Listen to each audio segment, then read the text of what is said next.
আল্লাহ রাসূল সাল্লাল্লাহু আলাইহি ওয়াসাল্লাম বলেন, হাসরের ময়দানে স্বর্ণের স্তূপ, রৌপ্যের স্তূপ, সম্পদের স্তূপ জমবে মাঠে হাসরের ময়দানে। ওই স্বর্ণ রৌপ্য সম্পদ থেকে আল্লাহর কুদরতে আওয়াজ আসবে যে, হে দুনিয়ায় স্বর্ণের লুভি, রৌপ্যের লুভি, সম্পদের লুভিরা, যারা এই সম্পদের জন্য চুরি করেছিলে, ডাকাতি করেছিলে, হারাম উপার্জন করেছিলে, তোমরা কই আসো, আজ যা দরকার তা নিয়ে যাও। লোকেরা বলবে হায়, ওয়াকালাল ইনসানু মা লাহা। লোকেরা বলবে হায় হায়, এটা কি হলো? স্বর্ণরৌপ্য কথা বলে কেমনে? আল্লাহ বলেন, শুধু স্বর্ণরৌপ্য না, ইয়াউমা ইদিন তুহাদ্দিসু আখবারাহা, এই কিছুক্ষণের মধ্যে দেখবা পায়ের নিচের জমিনও হাসরের ময়দানে তোমাদের সামনে কথা বলবে। এই চূড়ান্ত বাস্তবতা, এটা কলিজায় বসানো, এটা দিলের মধ্যে বসানো দরকার। আমার যুবক ভাই, তোমার এখনই দরকার। তুমি মনে করো না এখনো বয়স অনেক বাকি আছে, না বন্ধু, বয়স বাকি নাই। প্রতিদিন খোদার জমিনে জওয়ান বুড়ো, ছোট বড়, নারী পুরুষ প্রত্যেক দিনই মৃত্যুবরণ করে, করে কি না বলেন? যুবক মানুষের মৃত্যু হয়। কাজেই আমাদের প্রত্যেকেরই এখনই সময়। আমাদেরকে এটা অস্বীকার করার কোনো সুযোগ নাই, আড়াল করার কোনো সুযোগ নেই। আমাদেরকে আল্লাহর সামনে মুখোমুখি হতেই হবে, হাসরের ময়দানে দাঁড়াইতেই হবে। আখিরাত, কোরআনুল কারীমের মধ্যে, পুরাটা কোরআনে আল্লাহ তাআলা বারবার বারবার বারবার বারবার এই কথাইটা বুঝাইছে। এই কিয়ামতের দৃশ্যটাকে, কিয়ামতের মাঠকে, কিয়ামতের দিনকে আল্লাহ কত শব্দে যে বলছে, কতভাবে বলছে।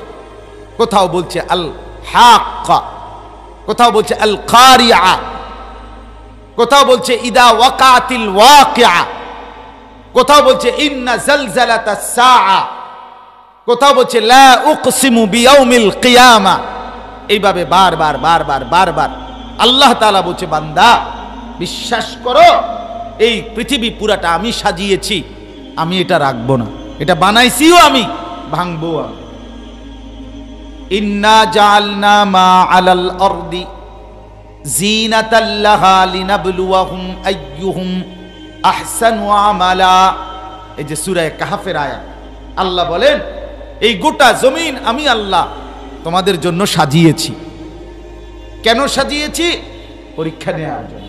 লিনাবলুয়াহুম, পরীক্ষা নেওয়ার জন্য। পরীক্ষা, কে কে আমল করে সুন্দর, এই পরীক্ষা নেওয়ার জন্য এই পৃথিবী, এই আসমান, উপরে জমিন, চন্দ্র, সূর্য, গ্রহ, নক্ষত্র, আলো, বাতাস, রোদ, বৃষ্টি, হাসি, কান্না, আনন্দ, বেদনা, স্ত্রী, সন্তান, ঘর, পরিবার, বাজার, ব্যবসা, লেনদেন, দাড়ি, বাড়ি, দালান, বিল্ডিং, এই সব কিছু আমি আল্লাহ, আমি ব্যবস্থাপনা করেছি। এই সবটা আমি সাজিয়ে তোমাদেরকে পরীক্ষা করছি। কি করছি বলেন? বলো ছেলেরা, ভাই বলো না, কি করছি? দোস্ত আমার মনে রাখতে হবে, আল্লাহ দুনিয়াটাকেই বানাইছে পরীক্ষার জন্য। এই জন্য পরীক্ষা উঠাইয়া দিলে, পরীক্ষা যদি উঠাইয়া দেয়, তাইলে অধপতন নিশ্চিত, কোনো সন্দেহ নেই, কোনো সন্দেহ নেই। কোরআনুল কারীমে এই কথাটা একবার না বারবার আছে। আল্লাহ বলছে আমি পরীক্ষা নিতে চাই, আমি পরীক্ষা নেব, আমি পরীক্ষা নেব, আমি পরীক্ষা নেব। এজন্য পরীক্ষা যদি মাধ্যমিক লেভেল পর্যন্ত, এসএসসি লেভেল পর্যন্ত যদি পরীক্ষা উঠে যায়, তাহলে আগামী 10 বছর পরে, আগামী 20 বছরের পরে মুসলমানের সন্তান আর মুসলমান হিসাবে চেনারও কোনো উপায় থাকবে না। নিজের মতো করে যদি বেড়ে ওঠে, খামখেয়ালি হবে না, হবে না। পরীক্ষা দিতে হবে। দুনিয়া পরীক্ষার জায়গা, দুনিয়া পরীক্ষার জায়গা, দুনিয়া পরীক্ষার জন্যই বানানো হয়েছে। দুনিয়া থেকে পরীক্ষা তুলে দিলে হবে না, পরীক্ষা থাকতে হবে। আল্লাহ তাআলা এটা বলছেন। কোরআনের সাথে সাংঘর্ষিক কোনো কিছু সময় লাগছে হয়তো, কিন্তু টিকে নাই। বোঝেন নাই কথাটা? কোরআনের সাথে সাংঘর্ষিক সবকিছু এক দফায় হয়তো কোনোটা 10 বছর, কোনোটা 100 বছর পরে হলেও শেষ পর্যন্ত আল্লাহর কোরআনের কথাই জমিনে টিকে আছে, বাকি সব কথা বাদ হইতে বাধ্য হয়েছে। এই পৃথিবীতে এটাই সত্য। এটা এই দল আর এই দল না, এই সরকার আর ওই সরকার না, এটাই সত্য কথা। আল্লাহর কোরআনের সাথে সাংঘর্ষিক যত চিন্তা, যত মতবাদ, যত গবেষণা, যত বুদ্ধি, যত ফিকির, যত চিন্তা শেষ পর্যন্ত ইতিহাসের ডাস্টবিনে নিক্ষিপ্ত হয়েছে। সেটা ওটা টিকে নাই, এটা টিকে নাই। ম্যালথাসের পচা থিওরি এখন পরিত্যক্ত থিওরি। এই পপুলেশন থিওরিটা বাজে থিওরি। জনসংখ্যার সমস্যা, এটা কোনো এখন আর সমস্যা না। এখন ম্যান পাওয়ার, মানব সম্পদ, মানব সম্পদ সবচেয়ে বড় সম্পদ। আগে কইছে জনসংখ্যা বলে সমস্যা, এখন কোনো সমস্যা না। এখন ইউরোপ, গোটা ইউরোপ তাদের নিজ দেশের মূল অধিবাসী যারা, তাদেরকে মিলিয়ন মিলিয়ন ডলার তাদেরকে দিচ্ছে, ভাতা দিতেছে বাচ্চা ফুটা। বাচ্চা কোন মানুষ কমে গেছে। হ্যাঁ হ্যাঁ, তুমি খবর নাও। গোটা ইউরোপ পেরেশান। গোটা ইউরোপের যতগুলো দেশ, সবগুলো দেশের মূল জনগণ যা অভিবাসী, মানে ফরেনার, অর্থাৎ অন্যখান থেকে আইসা থাকে এখন ওই দেশে, এটা বেশি, প্রবাসী বেশি,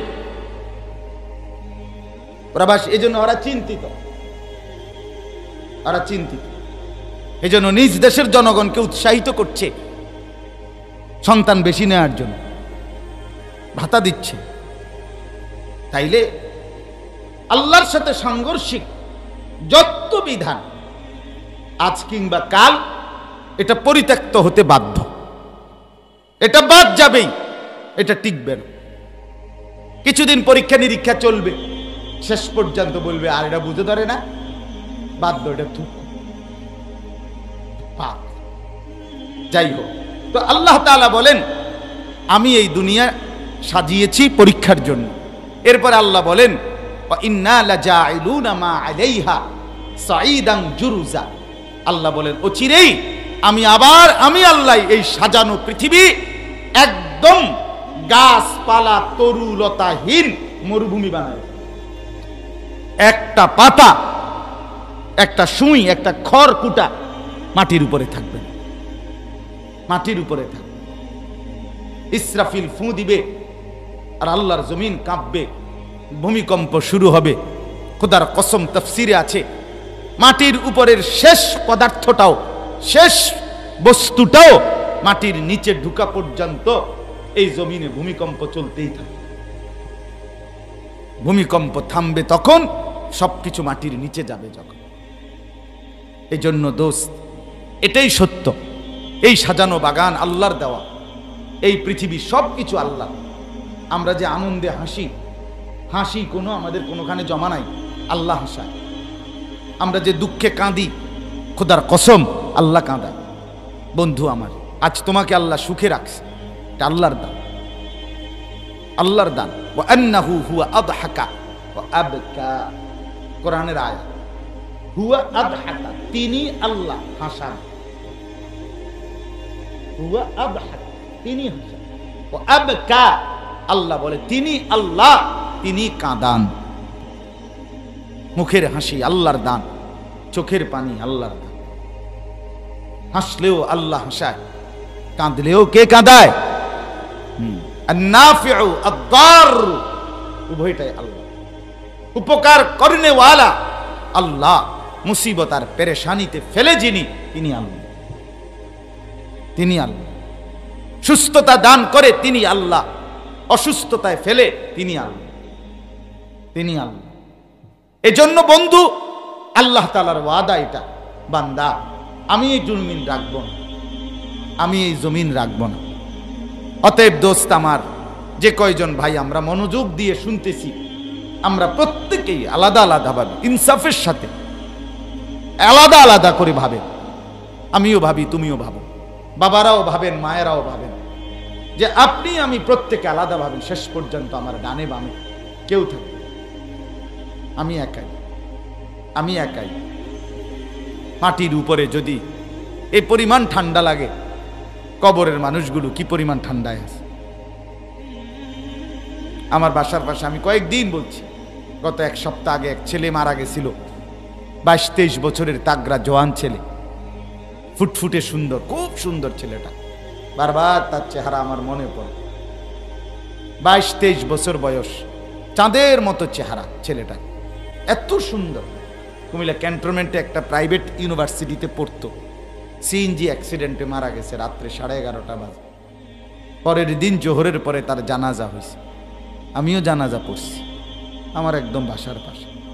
তো আমি বললাম, আহা, গতকাল রাতেও তো তার মা তারে লেফ কম্বল দিয়ে শোয়াইছিল, আজ যখন তাকে কবরে রাখা হবে, আজকের রাতে তার কবরে লেফ কম্বল কে দিবে? মাটির উপরে এত ঠান্ডা, আমার পায়ে মোজা, ভিতরে গেঞ্জি, পাঞ্জাবি, কোট গায়ে দিছি, রুমাল এখানে, এরপরে একটা বড় মোটা চাদর, এরপরও আমার কাছে ঠান্ডা লাগতেছে। দোস্ত আমার, মাটির নিচে কবরে তাহলে কি পরিমাণ ঠান্ডা। এজন্য খামখেয়ালি না করি, আলাদা ভাবো, আলাদা আলাদা আলাদা না ভাবলে অনুভূতি আসবে না। আমি কসম বলি, তুমি যদি আরেকজনের জিগাও, দোস্ত কিরে কি কয় হুজুরে, হেতে তোমার একটা বেটকি দিয়া লাগবে, তোমারে দুর্বল করে দিবে, সে তোমারে ভালো হতে দিবে না। এই জন্য তুমি আলাদা ভাবো, একজন হলে একজন, আলাদা ভাবলে ফিকির আসবে যে শেষ পর্যন্ত আমি কোথায় গিয়ে দাঁড়াবো। فإذا نفخ في الصور فلا أنساب بينهم يومئذ ولا يتساءلون। রব্বুল আলামিন বলে, বান্দা, ইসরাফিল যখন দ্বিতীয়বার ফুঁ দিবে, হাসরের ময়দান কায়েম হবে, ফালা আনসাবা বাইনাহুম ইয়াউমাইদিন, কোটি কোটি মানুষ যখন হাসরের ময়দানে দাঁড়াবে, তখন কেউ কাউকে নিজের আত্মীয়তা, বংশ, সম্পর্কের কোনো পরিচয় দিবে না। কেউ বলবে না এটা আমার ছেলে, ছেলে বলবে না এটা আমার বাপ, স্বামী বলবে না এটা আমার স্ত্রী, স্ত্রী বলবে না এটা আমার স্বামী, ভাই বলবে না এটা আমার বোন, বোন বলবে না এটা আমার ভাই, কেউ কাউকে পরিচয় দিবে না। ফালা আনসাবা, নাসাব মানে বংশ, ওয়ালা ইয়াতাসাআলুন, কেউ কাউকে ভালো মন্দ কিছুই জিজ্ঞেস করবে না। বন্ধু কেমন আছো, গরম লাগতেছে কিনা, দাঁড়াইতে কষ্ট হচ্ছে কিনা, আমি কি একটু সরে দাঁড়াবো কিনা, খোদার কসম এমন কোনো কথা বলবে না।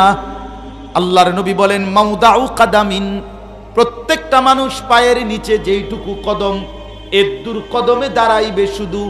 আর লম্বা সময়, সর্বনিম্ন একদিন 50,000 বছর, তার চাইতে লম্বা সময় কত হাজার বছর শুধু আল্লাহই জানে।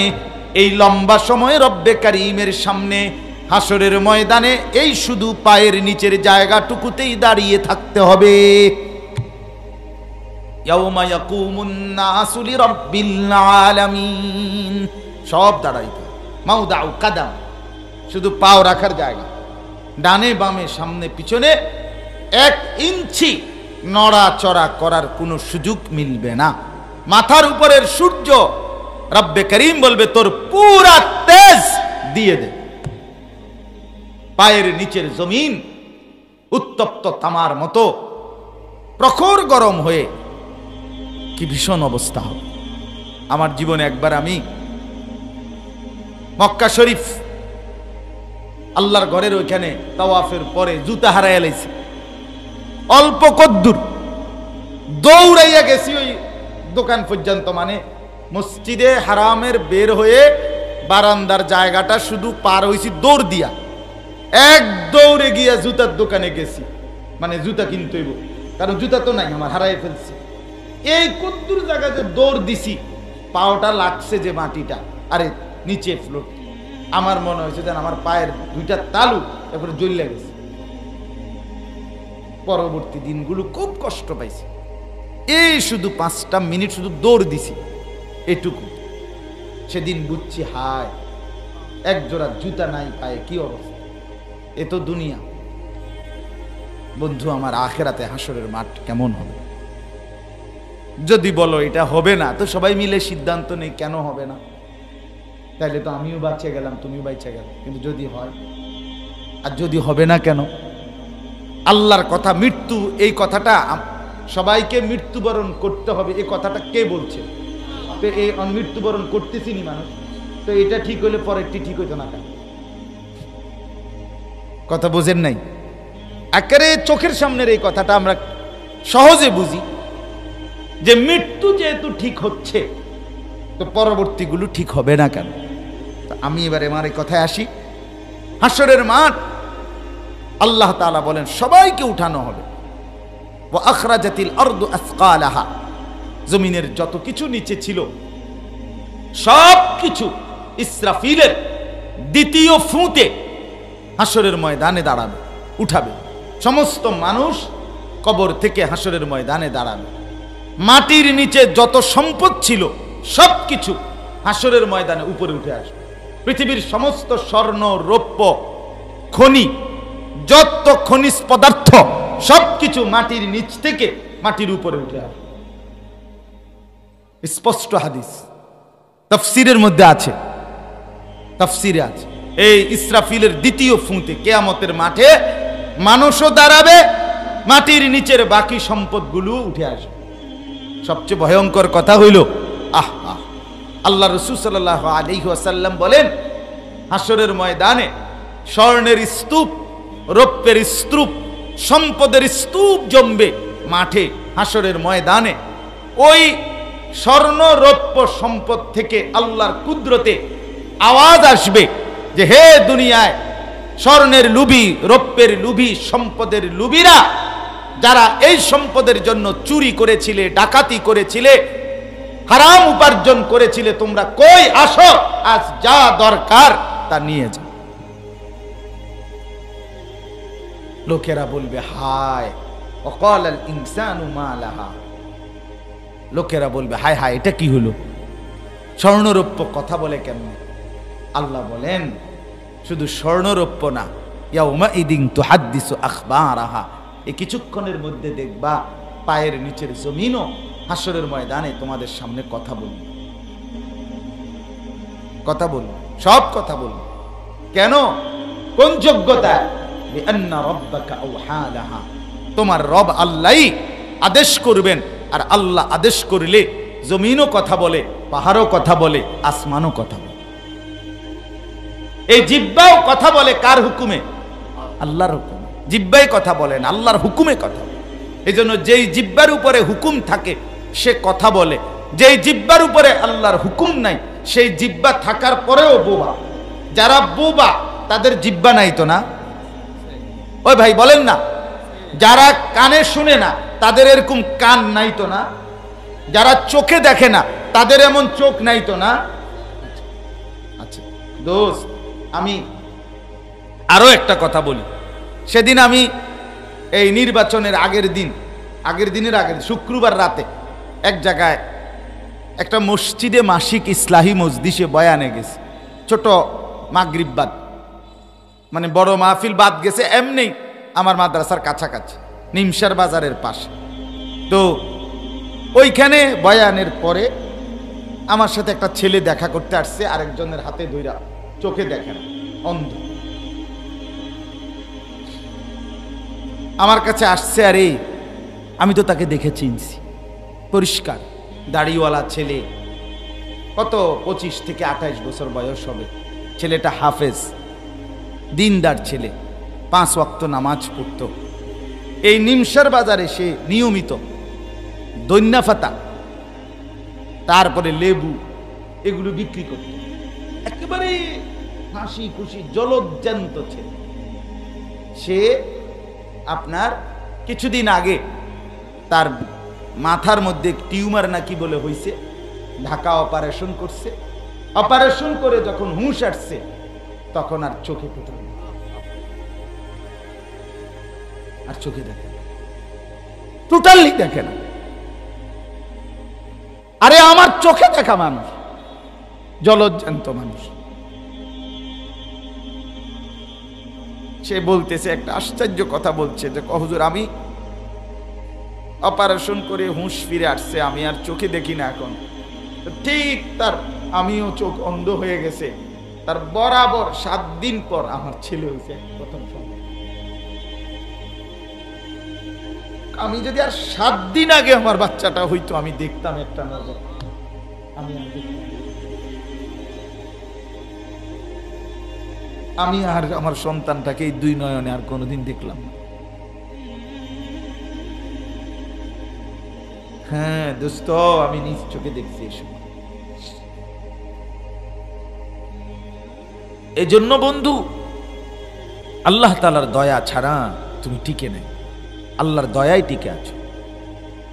বন্ধুরা না, বন্ধুরা না, মোবাইল তোমারে বাঁচায় রাখে নাই, সিনেমার নর্তকী তোমারে বাঁচায় না, ফুটবল ক্রিকেটের খেলোয়াড় তোমারে বাঁচায় না।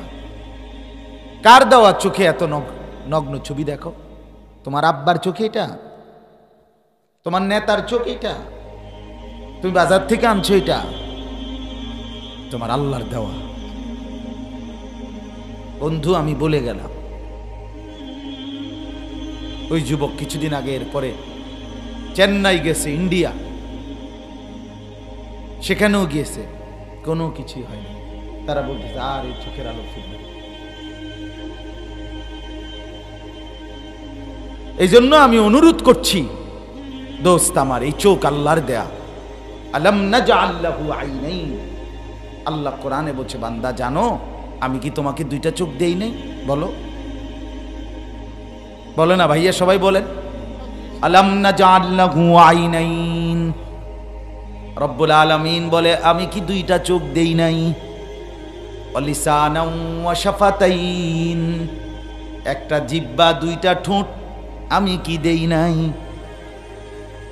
যদি আল্লাহ সামনাসামনি রেখে বলতেন, এই যে এখন আমি যেমন বলছি, যদি রব্বুল আলামিন সামনে এনে বলতেন আনিস বলো না আমি কি 2টা চোখ দেই নাই, আমি কি জিহ্বা দেই নাই, আমি কি 2টা ঠোঁট দেই নাই?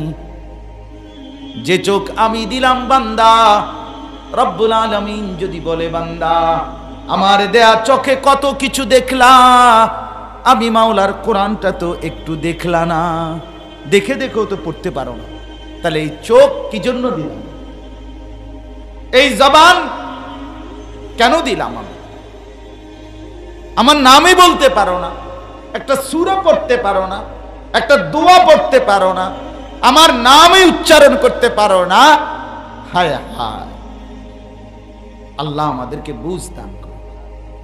মাদ্রাসার যেই বাচ্চারা পড়ে অনেক বড় ভাগ্যবান।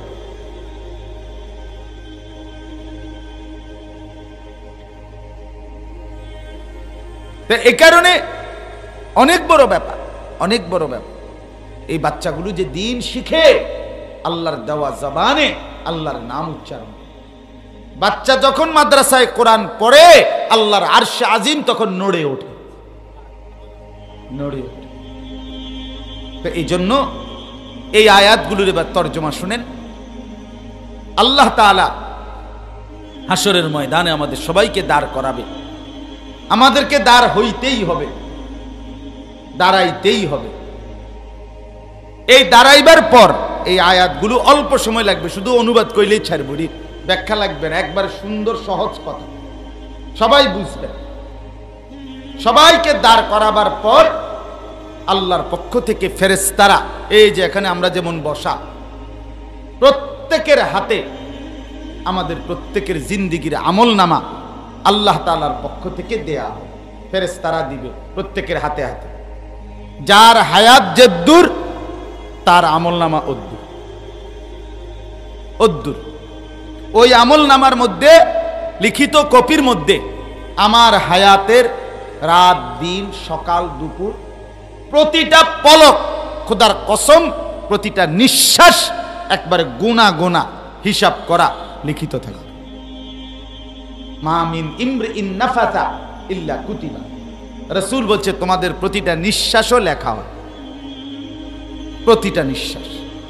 একটা নিঃশ্বাস হিসাবের বাইরে। আমার চোখের পলক হিসাবে আছে, হাতের নড়াচড়া হিসাব আছে। তো এইভাবে পুরা জিন্দেগির আমল নামা আমাদের আল্লাহর পক্ষ থেকে ফেরেশতা লিখিত কপি আমাদের হাতে দিবে। এই হাতে দিবে যে কিভাবে দিবে? দুই ভাবে। কারোরে ডান হাতে দিবে, কাউকে বাম হাতে দিবে। এই যার আমল নামা ডান হাতে দিবে সে কি বলবে আর আল্লাহ কি বলবে? যার আমল নামা বাম হাতে দিবে সে কি বলবে, আল্লাহ কি বলবে? এই চারটা কথা। আমল নামা ডান হাতে দিলে যারা দিছে সে বলবে কি, আল্লাহ বলবে কি? আর বাম হাতে দিলে সে কি বলবে, আল্লাহ কি বলবে? এই চারটা কথা এই আয়াতগুলো। এবার শুনেন, এটা বুঝতেই শেষ কথা। আল্লাহ তাআলা বলেন, ইয়াউমা ইদিন তুরাজুনা লা তাখফা মিনকুম খাফিয়া। সেদিন কিয়ামতের মাঠে তোমাদের সকলকে উপস্থিত করা হবে, কেউ কারো থেকে গোপন থাকবে না। ওই যে আমনে যে এখান দিয়া আরেকজনের মাথা ফিট বরাবর মাথা নোয়াইয়া লাইছেন, আমি আপনারে দেখছি না, কথা বুঝছেন না? আপনি সালাক না এনেই সালাক, আপনি ওহেনে পারতেন না। কথা বুঝেন নাই? অনেক চালাক আছে কিন্তু নিচের দিকে চাইয়া মোবাইল টিপে, অথবা নিজেকে চালাক মনে করে যে হুজুরে আমারে দেখছে না, দেখলাম নাই, আমি তো সীমিত শক্তি, আমার পক্ষে দেখা সম্ভব না। তা আল্লাহ বলছে হাসরের ময়দানে তোমাদেরকে উপস্থিত করা হবে, লা তাখফা মিনকুম খাফিয়া, কেহই একজন কেউ কারো থেকে গোপন হইতে পারবে না। আমার পিছনে আমনে, আমনের পিছনে আমনি, আমি আড়াল করা যাবে না। প্রত্যেকেই সমানভাবে প্রকাশ্যে একদম খোলামেলা দাঁড়ায়। আল্লাহ তাআলা বলেন এরপরে কি হবে? ফাআম্মা মান উতিয়া কিতাবাহু বিয়ামিনিহি। সুবহানাল্লাহ। আল্লাহ বলেন যাকে তার আমলনামা ডান হাতে দেয়া হবে। কোন হাতে? এ দিবার সাথে সাথে সে একটা চিৎকার মারবে খুশিতে। একটা চিৎকার দিয়া পুরা উপস্থিত হাসরবাসীকে চিৎকার দিয়া বলবে, ফায়াকুলু হা উমকরাউ কিতাবিয়া। এই হাসরবাসী দেখো দেখো দেখো দেখো, ইকরাউ কিতাবিয়া, আমার আমলনামা তোমরাই পড়ে দেখো, আমার নাম জান্নাতীদের মধ্যে উঠে গেছে। হা উমকরাউ কিতাবিয়া, দেখো। কালকে পত্রিকায় দেখলাম প্রার্থী প্রথমে দলের কর্মী টর্মী লিয়া মানে বিজয়ের উৎসব করে লাগছে, জিততে লাগছে, পরে রাত 12টা না 1টার পর হুঁচুনি হাইকে গেছে। হ্যাঁ হ্যাঁ, একজন প্রার্থীর ছবি দিছে, পরে শুনছি উনি হারিয়ে গেছে। আমার তো মাশাআল্লাহ বেটার লাভ হয়েছে, এখান থেকে উৎসব হয়ে গেল, হারিয়েও গেল। তাইলে বুঝাইতে চাইলাম এই লোকটা খুশিতে আনন্দে আত্মহারা হয়ে বলবে, তোমরা আমার আমল নামা পড়ে দেখো, আমার নাম জান্নাতীদের কাতারে উঠে গেছে। উপস্থিত লোকেরা তখন চেনা জানা মানুষগুলো তাকে বলবে, হায় বন্ধু, কেমনে জান্নাতি হলা? তুমি তো আমাদের সাথেই বড় হইছ, তুমি তো আমগো এলাকাতেই ছিলা, আমরা তো তোমার আমাদের সাথেই চলতে ফিরতে দেখতাম, কিন্তু জান্নাতি হলা কিভাবে? এই তখন সে বলবে, ইন্নী জানানতু আন্নী মুলাকিন হিসাবিয়া। বন্ধু, আমি বিশ্বাস করতাম, আমি মনে মনে ভাবতাম, যদিও আমি দুনিয়ায় তোমাদের সাথেই ছিলাম, কিন্তু খোদার কসম আমি মনে মনে একথা ইয়াকিন রাখতাম এমন একটা হিসাবের দিন হবে, এমন একটা হিসাবের দিন, যার ফলে স্ত্রী সন্তান সংসার বাজার ব্যবসা কামাই রোজগারি সবই করছি, কিন্তু এক ওয়াক্ত নামাজ ছাড়ি। কারণ আমি যে জানতাম, আমার বিশ্বাস হয়েছিল, আমি নামাজ ছাড়ি নাই, কামাই রোজগারি করছি, কিন্তু হারাম উপার্জন করি নাই। ফলে আমার দুনিয়ার প্রয়োজনও মিটে গেছে, আমার আখিরাত জান্নাত মিলে গেছে। ইন্নী যানানতু আন্নী মুলাকিন হিসাবিয়া। আল্লাহ বলেন ডান হাতে আমল নামাওয়ালা বলবে আমি জানতাম এমন একটা হিসাবের দিন হবে, এজন্য আমি সেভাবেই নিজেকে গড়ে নিয়েছি, সেভাবেই নিজেকে প্রস্তুত করেছি। এবার আল্লাহ বলবেন ফাহুয়া ফি আইশাতির রাদিয়া, আমার এই বান্দা এরপরেই আমল নামা হাতে নিয়ে একেবারে সন্তুষ্ট চিত্তে আরাম আয়েশে জান্নাতে অবস্থান করবে। ফি জান্নাতিন আলিয়া, ছোটখাটো জান্নাতে না, সুউচ্চ বিশাল প্রাসাদের জান্নাতে অবস্থান করবে।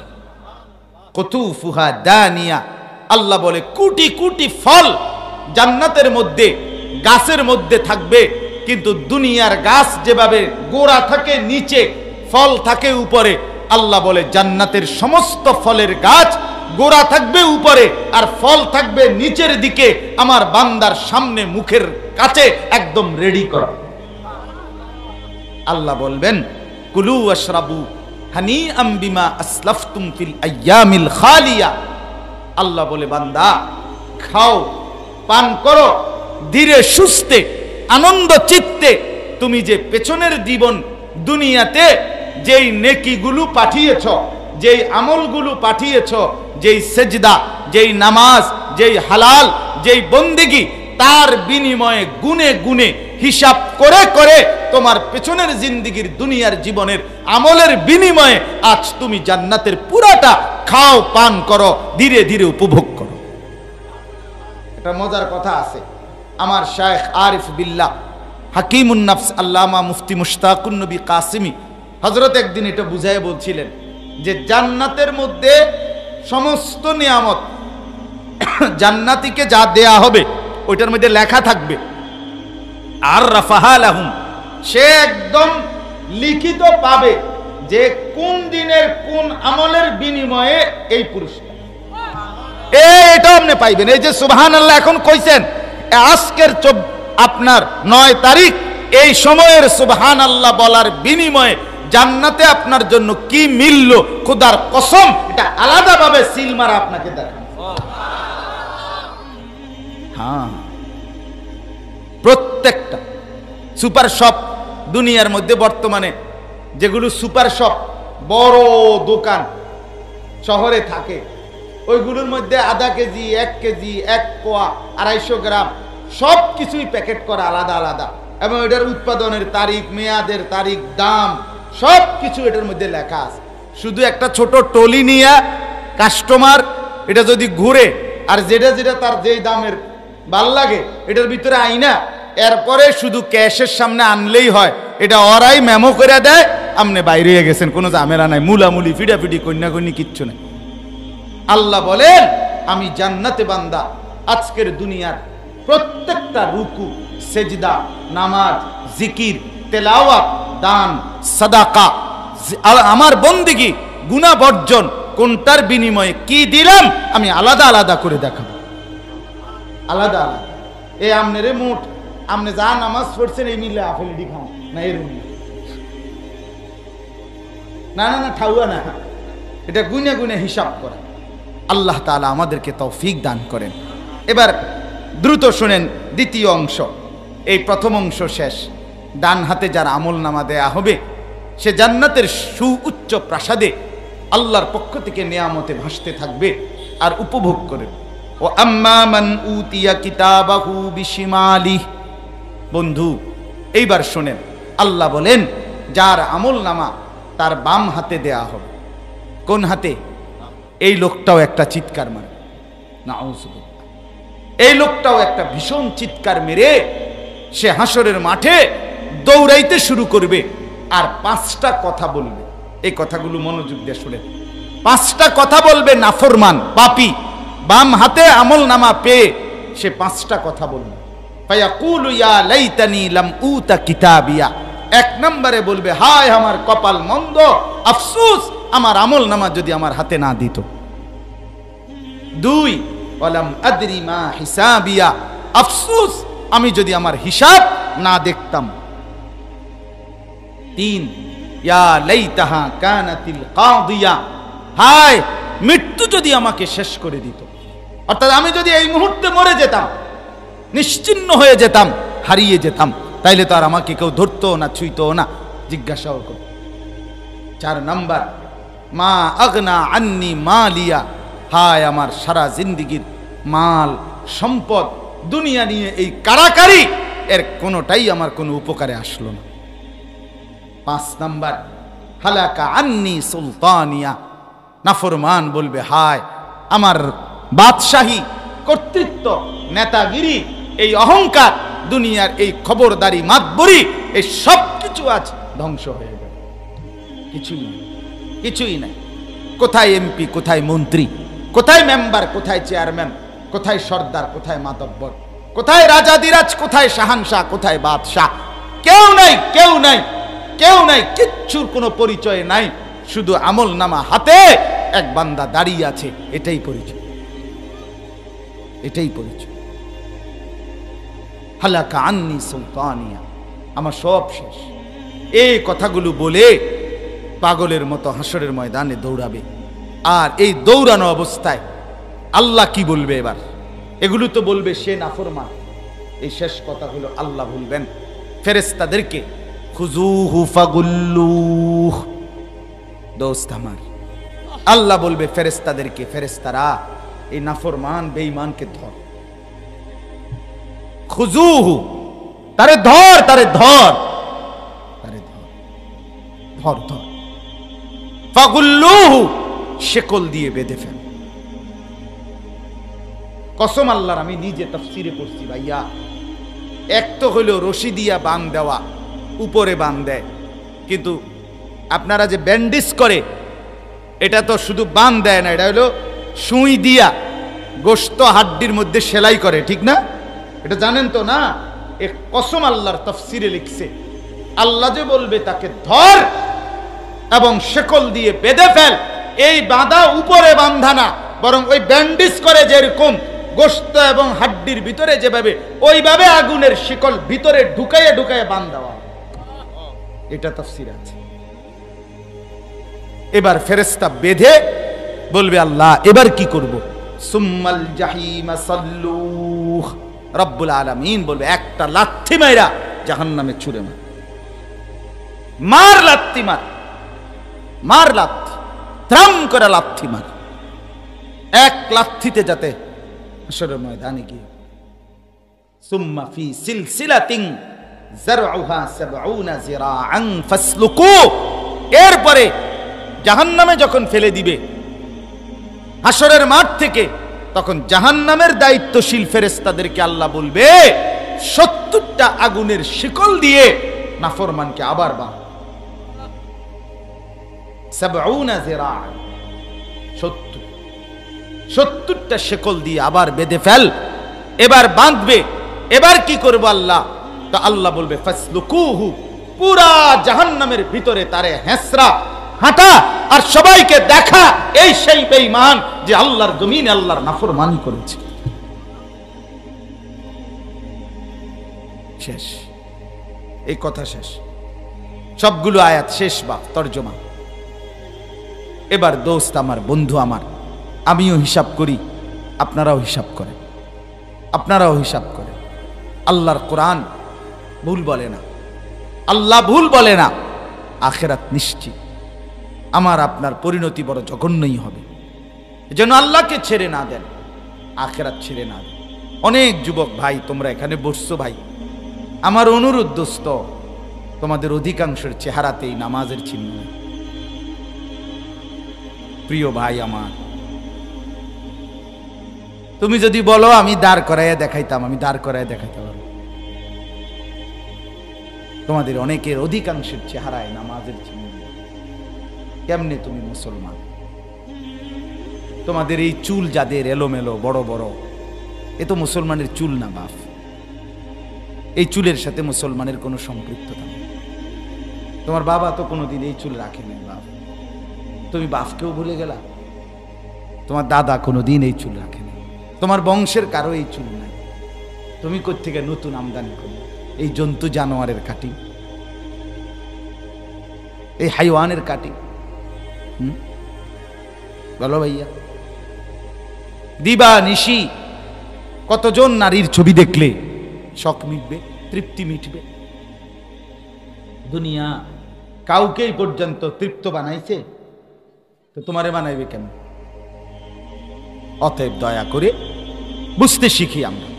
অনেক ছেলে তোমরা ভাই নামাজ ছাড়া মুসলমানের কোনো পরিচয় নেই, যে কপালে সেজদা নাই। আমি আবারও বলছি, আমি প্রতিদিন এই কথা একবার হলেও বলি, যার কপালে সেজদা নাই সে মানুষের বাচ্চা কিভাবে? আমি এটা বুঝি।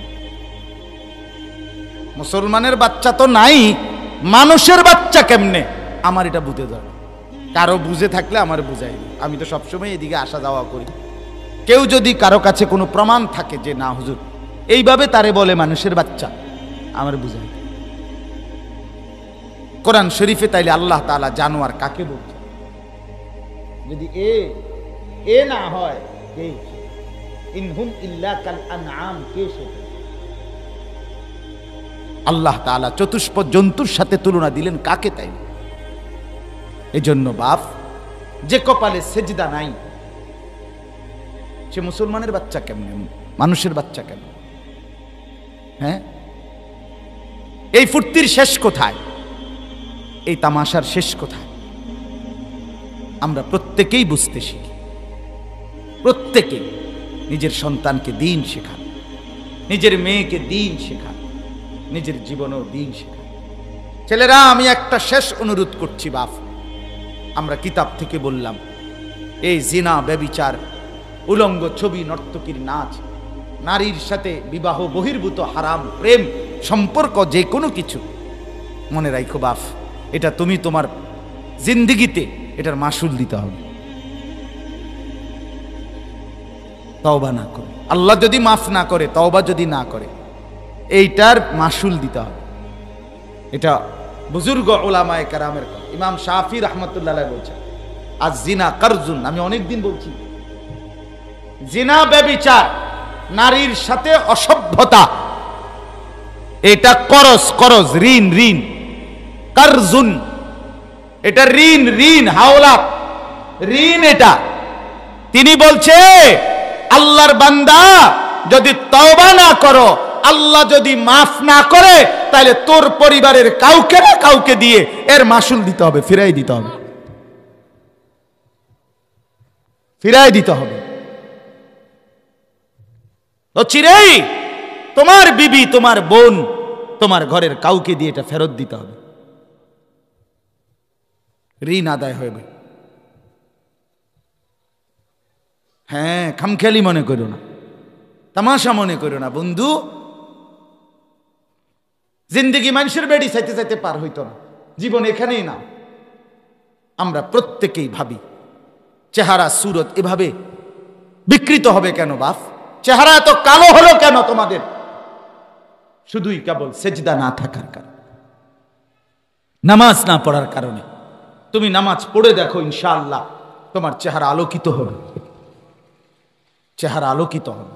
এই জন্য আমি ছেলেদেরকে অনুরোধ করলাম, আল্লাহর সামনে আমাদেরকে দাঁড়াইতে হবে, আখিরাতের মুখোমুখি হতেই হবে। আমি শুধুই ওয়াজ না, শুধুই একত্র হলাম না, আজকের থেকেই আমরা শুরু করি। ইনশাআল্লাহ আমরা 5 ওয়াক্ত নামাজ পড়ব, ঠিক আছে না? ইনশাআল্লাহ হিম্মত করতে পারিনি আমরা, ইনশাআল্লাহ সবাই হিম্মত করি, ইনশাআল্লাহ।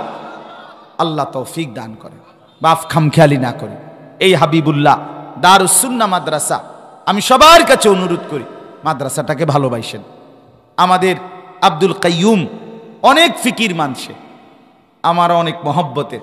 মাদ্রাসাটা নিয়ে দিবা নিশি অস্থিরতা তার, ছেলেগুলোর পড়াশোনা নিয়ে। আপনারা আপনাদের ছেলেদেরকে দিন শিখতে দেন, আল্লাহর কোরআন শিখতে দেন। আরে বাপ, একজন মুসলমানের সবচেয়ে বড় সার্থকতাই তো এটা, আমার ছেলেটা আল্লাহর কোরআন পড়ে, আমার ছেলেটা আল্লাহর কোরআন পড়ে। আমরা নিজের চোখে হাদিসে পড়ছি, কোন বান্দা যখন মাটির উপরে কোন মুসলমানের বাচ্চা, ছোট্ট শিশু যখন আল্লাহর কোরআন পড়ে, তা আল্লাহ তাআলা তার বংশের অসংখ্য মানুষের কবরের আযাব মাফ করে দেয়। তো এখানে হাদিসে আছে, আল্লাহ নিজে বলে যে দেখো ওর ছেলেটা মাটির উপরে আমার নাম নিতেছে, আর তার বাপেরে মাটির নিচে আমি শাস্তি দিচ্ছি। এটা আমার মতো রহমানের কেমনে মানা? আমার মতো আল্লাহ দয়ালু, মেহেরবান, মনিব, আমার কাছে এটা মানায় কেমনে? আর কয় কি আমি কেমনে এটা করতে পারি? 7 বছরের বাচ্চাটা তার আমার নাম নিতেছে, আর তার বাপ দাদা বংশধরকে আমি কবরে আযাব দিচ্ছি, এটা হয় কেমনে? এটা মানায় কিভাবে? আমার মতো রহমান যা মাফ করে দিল। ইস্তাহইয়াইতু আন উআযযিবাহু ফি বাতনিল আরদ। আল্লাহ বলেন আমি তার বাবা পূর্বপুরুষ তাদেরকে মাটির নিচে আযাব দিতে ইস্তাহইয়াইতু, কি করি? শরম পাই, আমার লজ্জা লাগে, লজ্জা লাগে। আমরা তো তাফসিরে পড়ছি, আমার শায়েখ আল্লামা মুফতি মুশতাকুন নবী কাসেমি হুজুরের কাছে আমরা শুনছি যে নামাজে যখন বান্দা তাকবীর বাঁধে আল্লাহু আকবার, তো বান্দা আল্লাহর কাছে আগায়, আগাইতে আগাইতে আগাইতে আগাইতে সেজদা দিলে একদম আল্লাহর কোলের কাছে চলে যায়, যেন আল্লাহর কাছে। এরপরে মাথা উঠাইয়া যখন সে আত্তাহিয়াতু দুরূদ শরীফ পড়ার পর দোয়ায়ে মাসুরা আল্লাহুম্মা ইন্নী যালামতু নাফসি পড়ে, এটা মানে হলো নিজের গুনাহ মাফ চায়। তা আল্লাহ বলে কও কি বান্দা, দুনিয়াতেও তো কোনো দানশীল তার দরজায় যদি কেউ দাঁড়াইয়া চায়, দানশীল দুনিয়ার সে ফিরায় দেয় না, আর আমার মতো রহমান দেনওয়ালা এত কাছে আইসা, আমার কাছে আইসা তুমি মাফ চাচ্ছ, আমি মাফ করব না? বলো কি, যা বান্দা মাফ করে দিলাম। এটা বললেই এই বেড়া তাড়াতাড়ি সালাম ফিরাইয়াই কয় আল্লাহু আকবার। এই জন্য সালাম ফিরাইয়া প্রথম কি কয়? মানে আল্লাহু আকবার, ওই মিয়া মাফ করে দিছে আল্লাহ, খুশির খবর, মাফ করে দিছে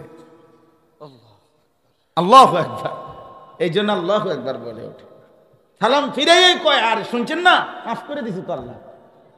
এই জন্য বান্দা আল্লাহর কাছে গেলে আল্লাহ মাফ করে দেয়। এজন্য আমরা আমাদের ছেলেকে দিন শেখাই। এখন ভর্তির সময় আপনারা আপনাদের বাচ্চাদেরকে দিন শেখান, এই মাদ্রাসায় ভর্তি করান। আল্লাহ তাআলা আপনাদেরকে তৌফিক দান করেন। মাদ্রাসার অনেক জরুরত আছে, মাদ্রাসা ঋণগ্রস্ত। আপনারা প্রত্যেকেই আন্তরিকতা নিয়ে আপনারা মাদ্রাসার জন্য সহযোগিতা এখন করব, হ্যাঁ এখন দিবে।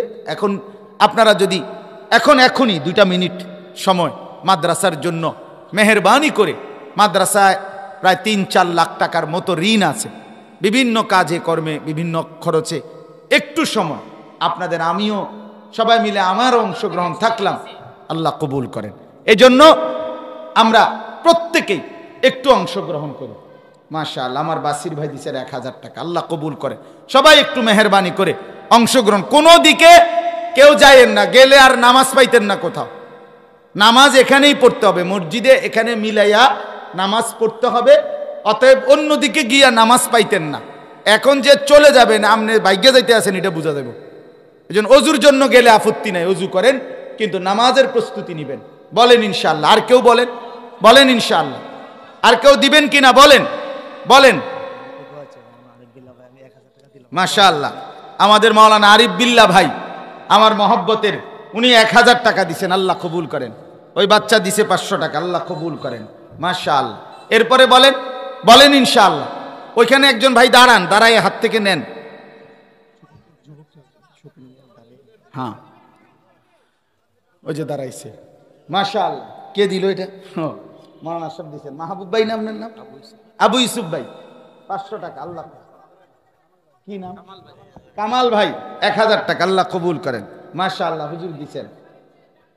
দেন, বলেন ইনশাআল্লাহ।